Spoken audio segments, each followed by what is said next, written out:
1950 онд байгуулагдсан Дорнод аймгийн Хэрлэн сумын хүүхдийн 3 дугаар цэцэрлэг нь 75 дахь жилдээ сургалт үйл ажиллагаагаа явуулж байна. 2025-аас 2026 оны хичээлийн жилд 33 ажилтны бүрэлдэхүүнтэйгээр 7 бүлгийн 197 хүүхдэд сургуулийн өмнөх боловсролыг олгож байна. Манай цэцэрлэгийн мэргэжлийн багш нарын бүлэг нь эрхлэгч, арга зүйч болон 9 багшийн бүрэлдэхүүнтэйгээр үйл ажиллагаагаа явуулж байгаа бөгөөд мэргэжлийн боловсрол багш нар 100% хангагдсан. Нийт багш нарын 3 тэргүүлэх 5 заах арга зэрэгтэй бол боловсролын түвшний хувьд өргөн магистр, дөрвөн бакалавр, 3 магистрант багш ажиллаж байна. Тус цэцэрлэгийн мэргэжлийн багш нарын бүлэг нь суралцахад суурилсан арга зүгээр тулгамдж буй асуудлаа хамтдаа хэлэлцэж шийдвэрлэх арга замаа тодорхойлон төлөвлөгөө гарган ажилладаг. Сургуулийн өмнөх боловсрол сургалтын үйл ажиллагааг зохион байгуулахдаа ялгаатай хэрэгцээнд нийцсэн бие төрөлхтгөн болон эвд 4 AR систем зэрэг инновацийн арга зүйг хослуулан нэвтрүүллээ.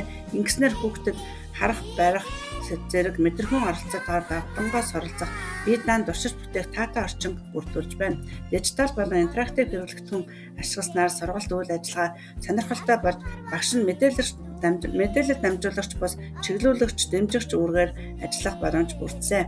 Цэцэрлэгийн хэмжээнд зохион байгуулсан намтай нөхөрлийн аяны хүрээнд нийт 206 намаар баяжилт хийсэн нь хүүхдийн хөгжил дараах эерэг нөлөөг үзүүлж байна. Тухайлбал хүүхэд намыг хайрлан гамрах, дадал эзэмшихийг зэрэгцээ сэтгэн бодох чадвар нь тэлж, шинийг санаачлах, сонсох, ярих болон учир шалтгааныг танин мэдэх идэвх сонирхол нь нэмэгдэж байна. Сургалт үйл ажиллагааг байгалийн бодит орчин болон орон нутгийн соёл танин мэдхүйн газруудад төсөөлөн явуулж байгаа нь хүүхдэд шинийг эрэлхийлэх хэтвэх урам зориг өгч байна. Сар бүрийн тогтмол аялал экскурс нь хүүхдэд олж авсан мэдлэгийн амьдрал дээр баттган хэрэглэхэд томоохон дэмжлэг үзүүлж байгаа.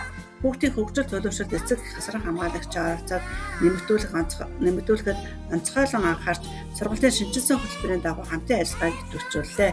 Энэ хүрээнд хүүхдтэйгээ гэртээ хэрхэн ажиллах талаар зөвлөмжийг захин болон хэвлэмэл хэлбэрээр хүргэж байна. Багш нар суралцсан үр дүнд суурилсан эцэг хасран хамгаалагчийн дэмжлэг хэсгийг гол чиглэл болгон ажилласан анги бүлгүүдийн хамтын ажиллагааг шин шатанд гаргаж үр дүнгээ өгч байна. Бид хүүхэд бүрийн онцлог сонирхлыг үйл ажиллагааныхаа төвд тавьж тэдний бүтээл сэтгэлгээ болон бие хүний төлөвшлийг дэмжихэд анхаарч ажиллаж байна.